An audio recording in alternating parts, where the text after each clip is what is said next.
અસંભવ એકમાત્ર શબ્દ છે ને ઈચ્છા શક્તિ હોય તો બધું જ સંભવ છે।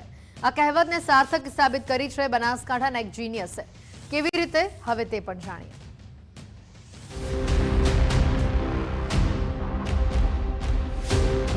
મૂળ સાબરકાંઠાના પિલોદરાના વતની જો કે વર્ષોથી ડીસામાં રહેતા ધ્રુવ રાઠોડે કોણ બનશે ગુજરાતનું જીનિયસમાં જીત મેળવી બનાસકાંઠાનું નામ રોશન કર્યું છે। અભ્યાસ સાથે સરકારી નોકરીની તૈયારી કરતા ધ્રુવે પોતાની સફળતાનો શ્રેય મહેનત અને આત્મવિશ્વાસને આપ્યો છે।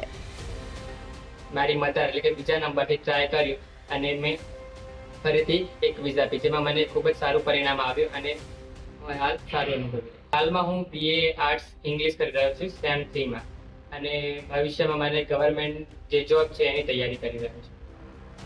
દીકરાની સફળતા પછી પરિવારજનોમાં ખુશીની લહેર છે।